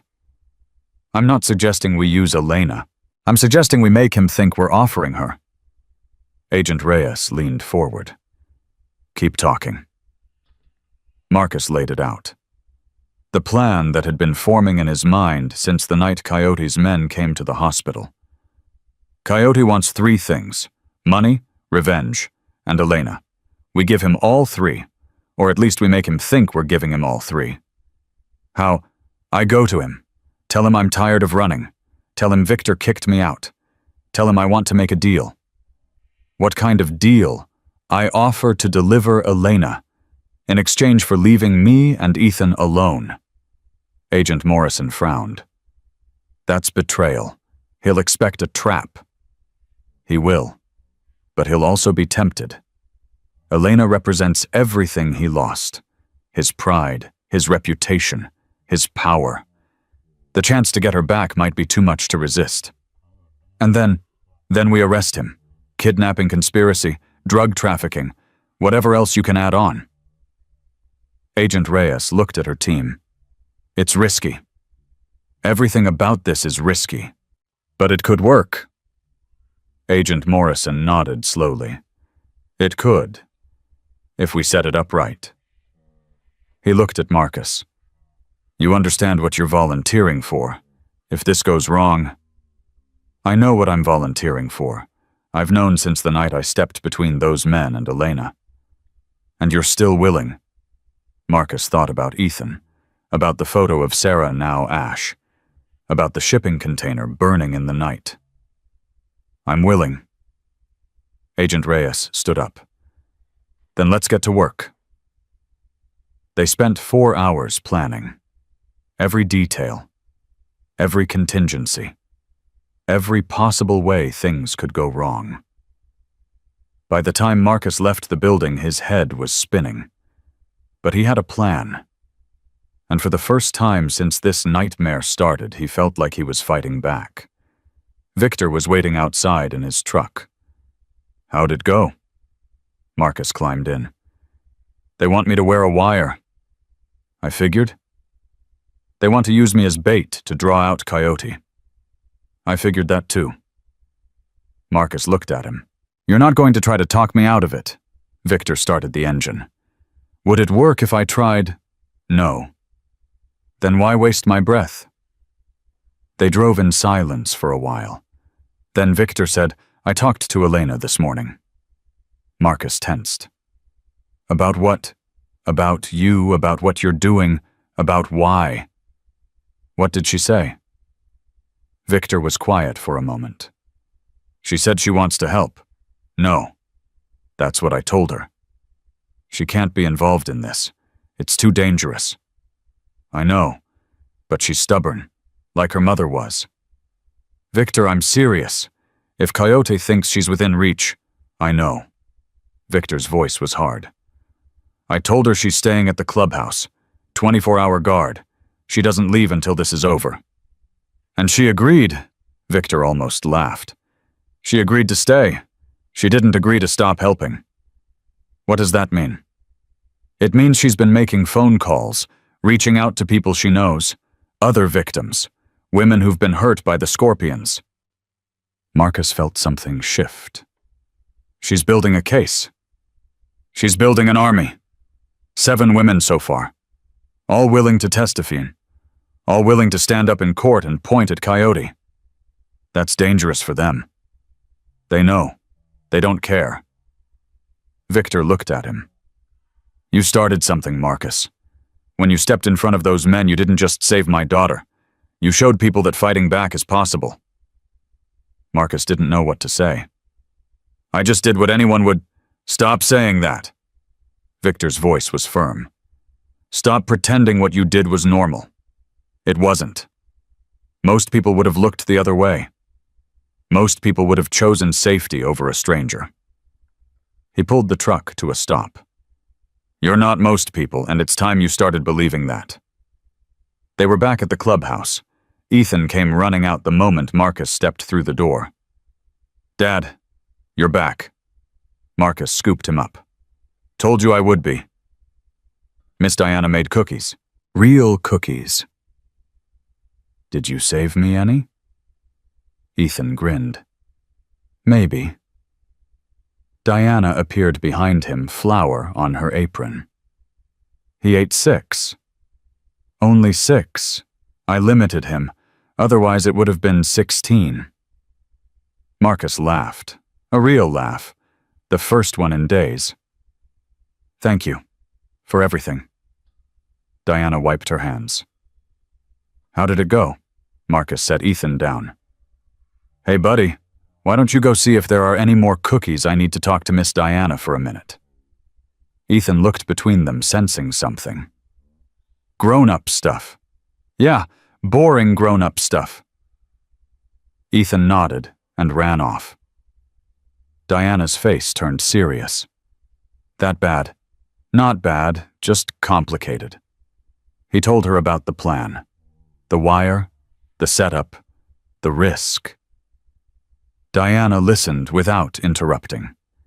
When he finished, she was quiet for a long moment. Tomorrow night. They're setting up the meeting now.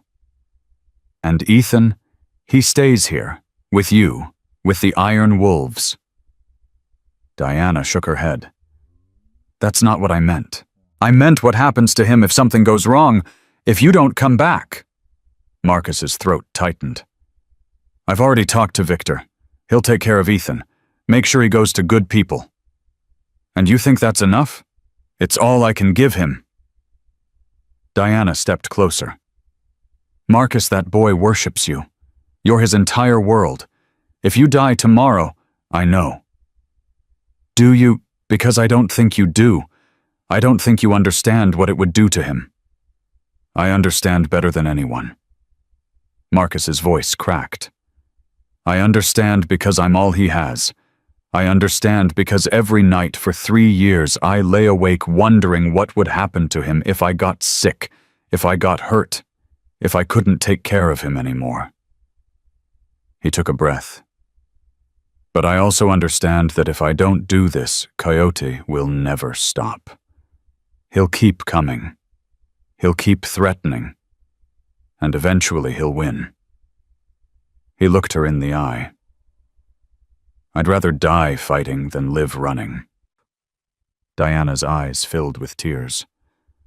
You're a stubborn fool, Marcus Webb. Yeah, I know. She reached out and took his hand. Promise me something. What? Promise me you'll try to come back. Not for me, not for Victor, for Ethan. Promise me you'll fight like hell to survive. Marcus squeezed her hand. I promise. That night, Marcus tucked Ethan into bed. Dad, yeah, buddy, are you going to fight the bad men tomorrow? Marcus hesitated. Then he nodded. Yeah, I am. Are you scared? A little? Me too. Ethan sat up and threw his arms around Marcus's neck. Don't die, okay? I don't want to be alone.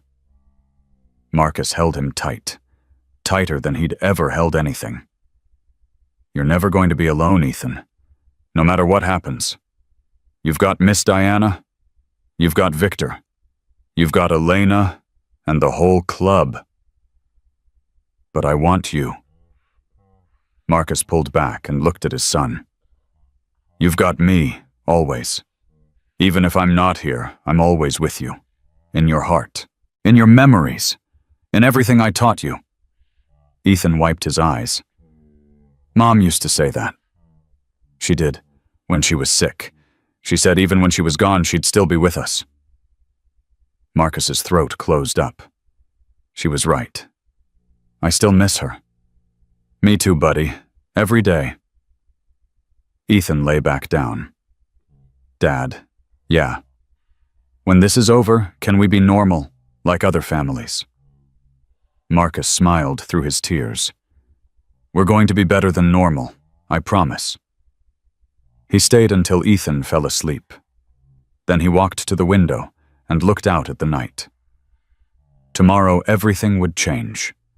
Either he would succeed and Coyote would be finished, or he would fail and everything he'd fought for would be lost. There was no in-between. His phone buzzed, a text from Agent Reyes. Meeting confirmed. Tomorrow, 8 p.m. The old warehouse on 5th. Marcus typed back. I'll be there. Another message came through. Are you sure about this? Marcus looked at Ethan sleeping peacefully. I'm sure. He put the phone away and closed his eyes. Tomorrow Marcus Webb would walk into a trap. But for the first time, he would be the one setting it. The morning of the operation, Marcus woke before dawn.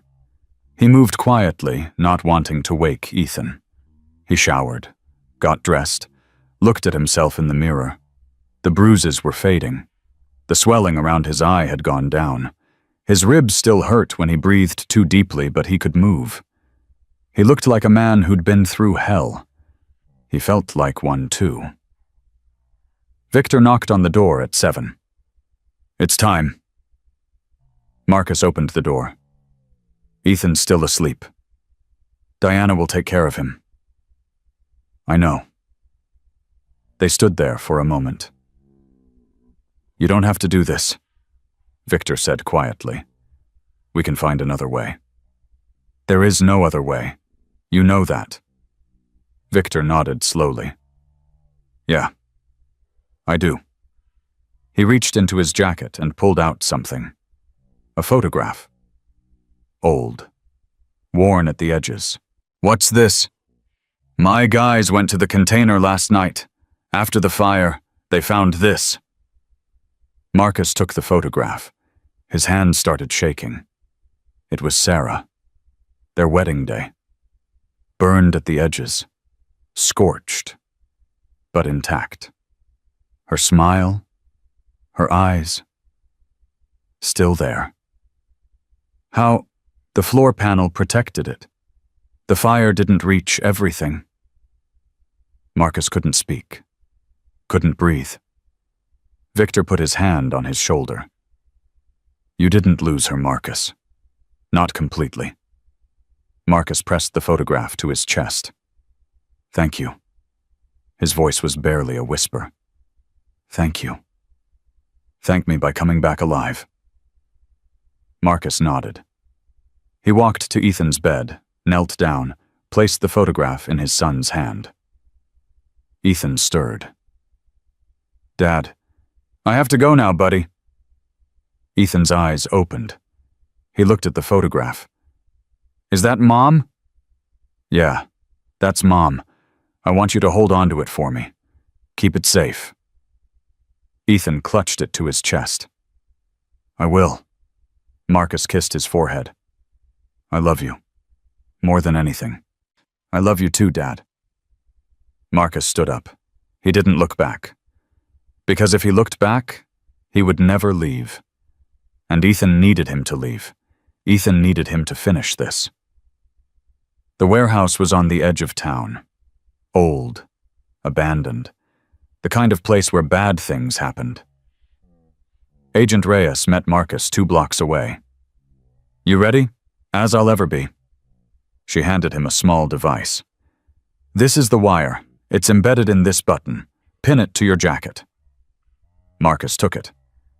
How many agents will be there? 12, hidden positions around the building. The moment Coyote confesses to anything kidnapping, drug trafficking, the attack on Elena, we move in. And if he doesn't confess, then we improvise. Marcus pinned the button to his jacket. Any last advice? Yeah, Don't get killed. I'll try. He walked toward the warehouse. The sun was setting. Orange light spilled across the broken pavement. His phone buzzed, a text from Coyote. Come alone.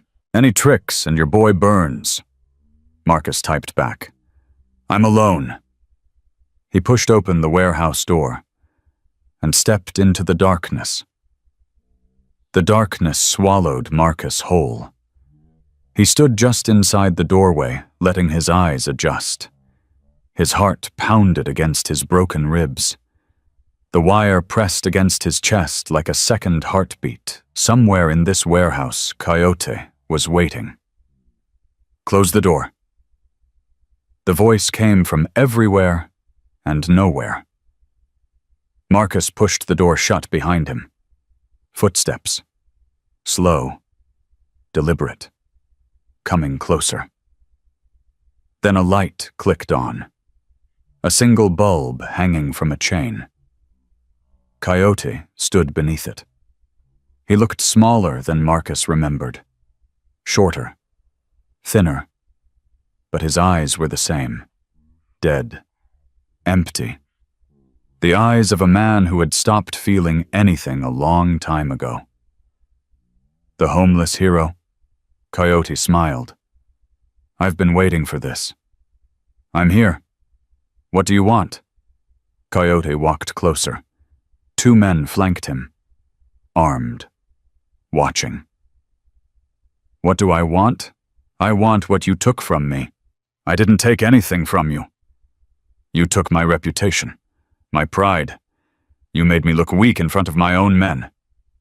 You made yourself look weak when you sent 6 guys to attack 1 girl. Coyote's smile vanished. Careful. Or what, you'll beat me again, burn another shipping container. Marcus stepped forward.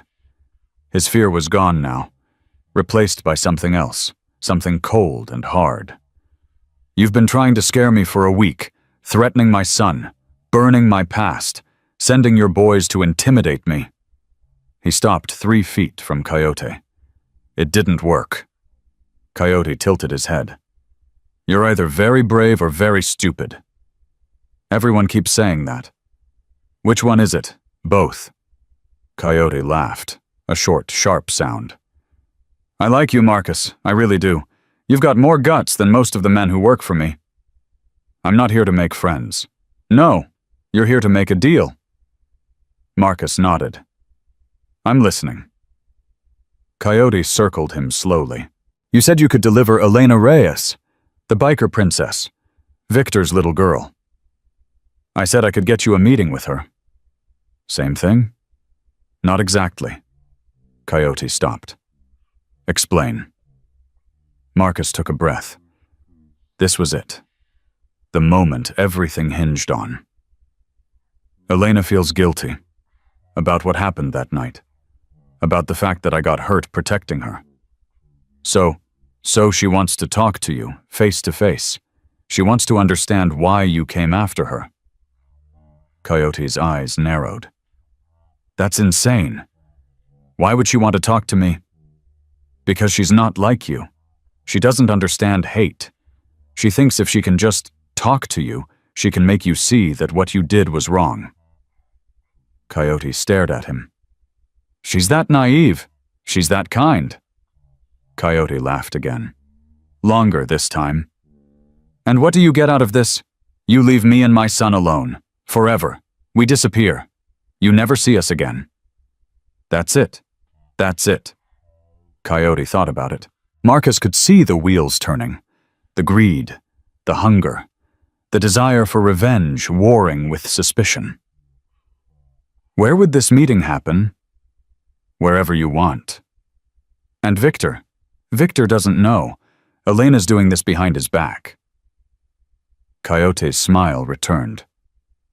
The princess sneaking out to meet the big bad wolf. I like it. He stepped closer. But here's the problem, Marcus. I don't trust you. You don't have to trust me.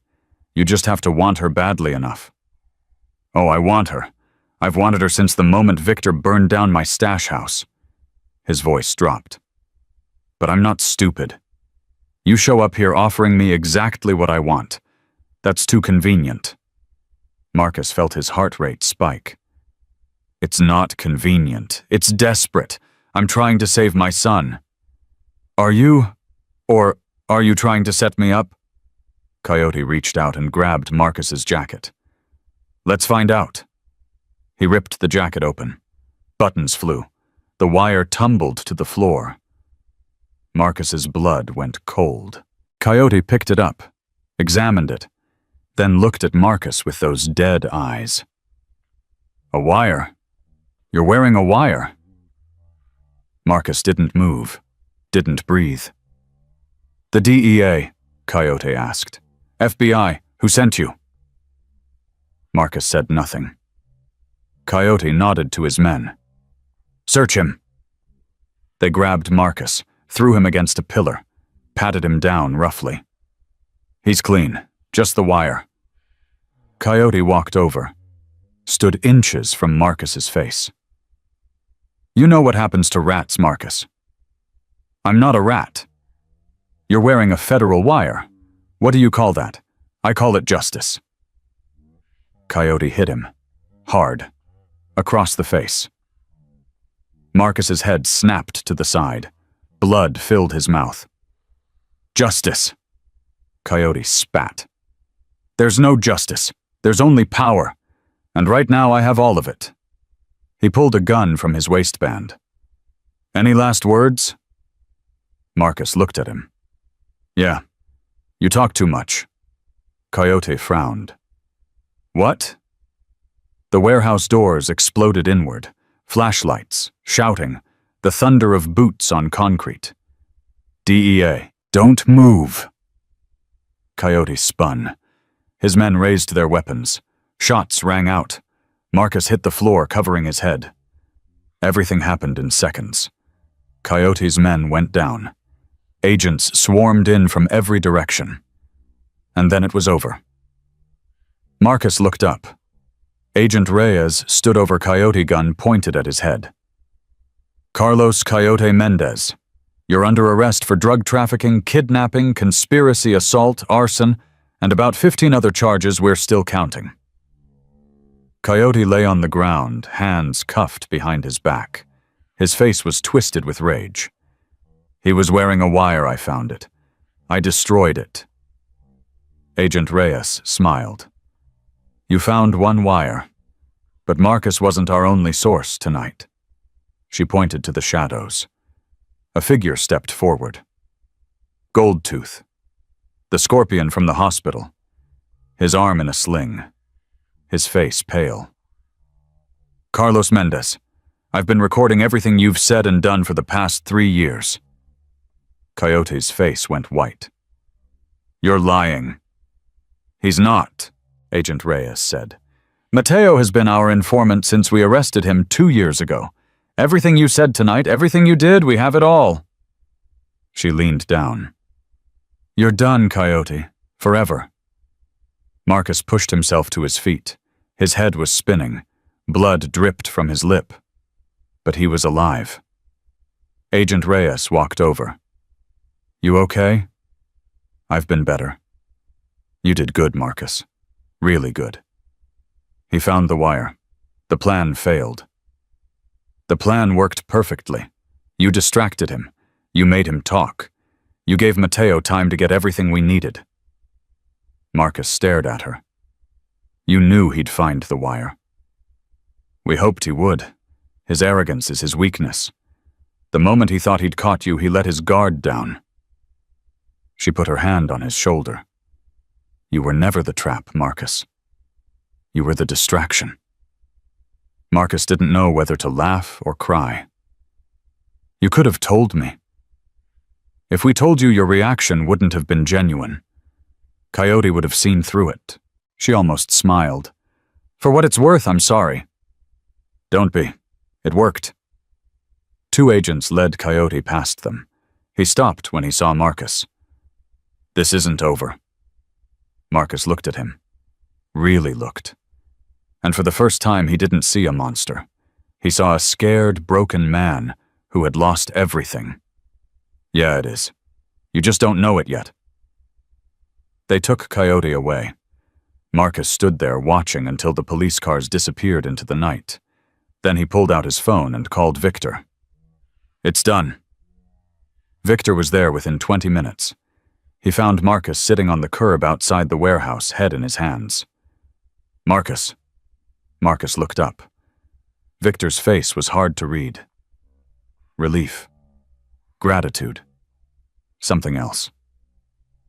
You okay? I'll live. Victor sat down next to him. I heard what happened. Agent Reyes called me. She tell you about the informant? She told me everything. Marcus shook his head. I almost got killed for a distraction. You almost got killed doing the right thing. There's a difference. They sat in silence for a moment. Then Victor said, Elena wants to see you. How is she? She's good. Better than good.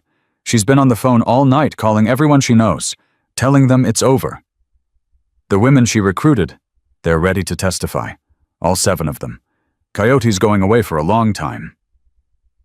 Marcus closed his eyes. Good. Victor stood up. Come on, let's get you home. Home. The word hit Marcus differently now. Not just a concept, not just a dream, a reality. He had a home. The clubhouse was packed when they arrived. 20 bikers, Diana, Elena, and right in the middle of all of them, Ethan. The boy saw Marcus and ran. Dad! Marcus caught him and held him tight. Tears streamed down his face. I'm here, buddy. I'm here. Miss Diana said the bad men are gone. They are. They're gone for good. Ethan pulled back and looked at his father. Promise. Promise. Ethan hugged him again. I knew you'd come back. I knew it. Diana was next. She didn't say anything, just wrapped her arms around both of them and held on. Elena stood back, watching. Her eyes were red. Marcus walked over to her. Thank you. For what? For testifying. For recruiting those women. For being brave when you didn't have to be. Elena shook her head. I had to. After what you did for me, I had to. She reached out and took his hand. You saved my life, Marcus. I'll never forget that. And you helped save mine. Victor appeared with 2 bottles of beer. I think this calls for a celebration. Marcus took the bottle. I'm not much of a drinker. Tonight you are. They raised their bottles. To family, Victor said. To family. They drank. The celebration lasted until dawn. Marcus sat in the corner, Ethan asleep in his lap, and watched these people who had become his family. Diana laughing with one of the bikers' wives. Elena playing cards with Marcus and Tommy. Victor holding court, telling stories about the old days. 3 weeks ago, Marcus had been living in a shipping container, wondering if he and Ethan would survive the winter. Now he had a home, a job, a community. It didn't seem real. Robert Tanner arrived the next morning. Marcus was sitting in the apartment above the garage, drinking coffee, when someone knocked on the door. He opened it, expecting Diana. Instead, he found the social worker. Mr. Webb. Mr. Tanner. Robert shifted awkwardly. Can I come in? Marcus stepped aside. Robert walked in, looked around, took in the clean apartment, the food on the counter, the drawings Ethan had taped to the refrigerator. Nice place. Thanks to Victor. Robert nodded. I heard about what happened. The arrest, the sting. Word travels fast. Agent Reyes called my office. She told me everything you did. Marcus waited. Robert pulled out a file. I'm here to close your case. Marcus's heart stopped. What? You have stable housing. You have employment. You have a support network. And according to Agent Reyes, you just helped take down one of the most dangerous gang leaders in California. He handed Marcus the file. I'm recommending full custody. No restrictions. No check-ins. You're done. Marcus took the file. His hands were shaking. Just like that. Just like that. Robert extended his hand. It's been an honor, Mr. Webb. What you did for your son, what you sacrificed, that's the kind of parenting I wish I saw more of. Marcus shook his hand. Thank you for giving me a chance. You gave yourself the chance. I just tried not to get in the way. He walked to the door, then stopped. One more thing. Marcus looked at him. There's a program for veterans, housing assistance job training counseling. I put your name on the list. It's not charity. It's what you've earned. 2 tours in Afghanistan. A Bronze Star. You've given this country more than most people ever will. Marcus didn't know what to say. Take care of yourself, Mr. Webb, and take care of that boy. He left. Marcus stood there holding the file, tears streaming down his face. Ethan came out of the bedroom, rubbing his eyes. Dad. Why are you crying? Marcus knelt down and pulled his son close. Because we're going to be okay, buddy. We're really going to be okay. 3 months later, Marcus stood at the window of his apartment looking out at the street below. The garage was busy. 3 bikes in the bay. Tommy working on an engine. Marcus working on a carburetor. He'd learned fast. Turned out working on bikes wasn't that different from working on wounded soldiers. Same focus, same precision, same need to get it right the first time. Ethan was at school. 3rd grade. His teacher said he was catching up fast. Said he was one of the brightest kids she'd ever taught. Marcus believed it. Diana came by every weekend now. Sometimes with dinner, sometimes just to talk. She'd become something more than a friend, though neither of them had put a name to it yet. And Elena. Elena had started college. Pre-law. She wanted to help other victims of violence. Wanted to make sure what happened to her never happened to anyone else. Victor said she got that determination from her mother. Marcus thought she got it from herself. The court case had been swift. Coyote pled guilty to 12 charges. Federal judge gave him 35 years. No parole. Goldtooth, whose real name was Mateo, got witness protection. Last Marcus heard he was starting over somewhere in the Midwest. The 7 women Elena recruited all testified. Their stories made the news. National coverage. People called them heroes. They said they were just survivors. Marcus understood that. His phone buzzed. A text from Victor. Come downstairs. Got something to show you. Marcus wiped his hands and headed down. Victor was standing in the garage next to something covered with a tarp. What's this? A thank you. Victor pulled the tarp off. A motorcycle. Black and chrome. Restored to perfection. Marcus stared. Victor, I can't. You can, and you will. Victor handed him the keys. You're one of us now, Marcus. That means you ride with us. Marcus took the keys. His hands were trembling. I don't know what to say. Say you'll be at the clubhouse Saturday morning, 7 a.m. We ride at 8. Marcus looked at the bike, then at Victor. I'll be there. Saturday came clear and cold. Marcus stood outside the apartment looking at his bike. His bike. Ethan came down the stairs, backpack over his shoulder. You nervous? A little? You're going to be awesome, Dad. Marcus smiled. What are you doing today? Miss Diana's taking me to the library, then we're getting pizza. Sounds like a good day? Ethan hugged him. I'm proud of you, Dad. Marcus held him tight. I'm proud of you too, buddy. Diana's car pulled up. Ethan ran over, climbed in, waved goodbye. Marcus watched them drive away. Then he swung onto the bike, started the engine, and rode toward the clubhouse. 20 bikes were lined up outside, engines rumbling, chrome gleaming. Victor stood at the front. "You made it." "I made it." Elena walked over. She was wearing her own leather jacket now, her own patch. "Nice bike." "Thanks to your dad." "Thanks to you." Victor raised his hand. "Listen up." Everyone quieted. 6 months ago, this man saved my daughter's life. He didn't know her, didn't know us, but he put himself between her and danger, and because of that, he's standing here today. Victor walked over to Marcus. "In my world, that means something. It means everything." He reached into his jacket and pulled out a leather vest. Black. Worn. The Iron Wolves patch on the back. "This was mine. I wore it the day Elena was born. It's seen a lot of miles, a lot of life." He held it out.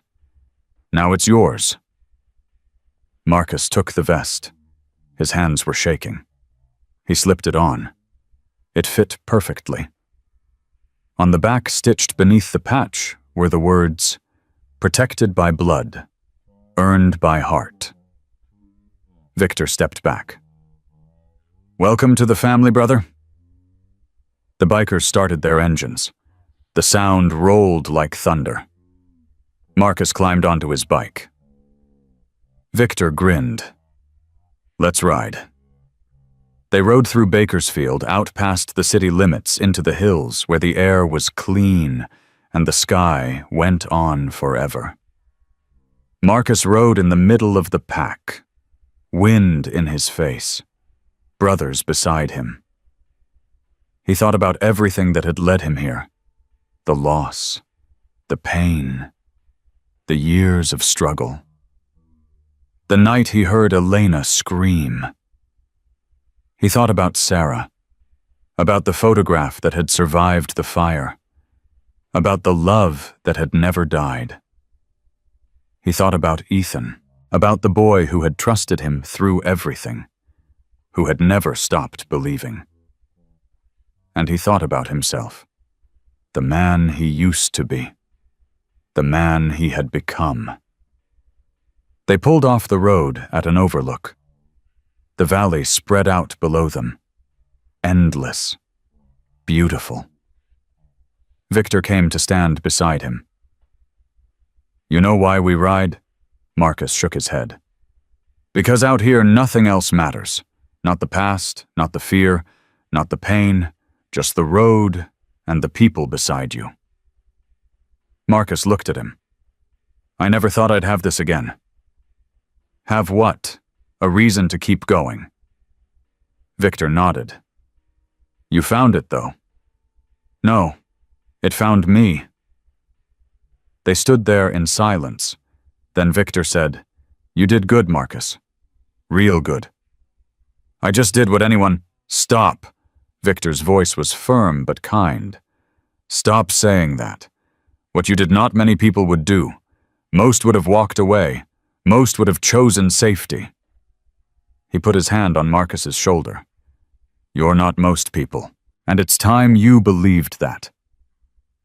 Marcus looked out at the valley. For the first time in years, he believed it. They rode back as the sun started to set. When they pulled up to the garage, Ethan was waiting on the steps. He jumped up and ran over. "Dad, how was it?" Marcus climbed off the bike and scooped him up. It was perfect. "Did you go fast?" "Fast enough." Ethan touched the vest. "You look like a real biker now." "I am a real biker now." Diana appeared from the garage. She was smiling. "I brought dinner. Figured everyone would be hungry." They gathered in the garage. Pizza and beer and laughter. Marcus sat with Ethan on one side and Diana on the other. Across from him, Victor and Elena talked quietly, laughing about something. This was his life now. Not perfect, not easy, but real. And that was enough. That night, after everyone had gone home, Marcus and Ethan walked back to the apartment. "Dad." "Yeah, buddy." "Are we going to stay here forever?" Marcus stopped, looked at his son. "Do you want to?" Ethan nodded. "Yeah, I like it here. I like my school. I like Miss Diana and Victor and Elena." He paused. "I like having a home." Marcus knelt down. "Me too, buddy. Me too." "So we're staying." "We're staying." Ethan hugged him tight. "Good." Marcus held his son and looked up at the stars. He thought about the night everything changed, the scream in the darkness, the choice he made without thinking. He thought about Sarah watching over them somewhere. He thought about the road ahead, the challenges, the joys, the ordinary days that would become extraordinary memories.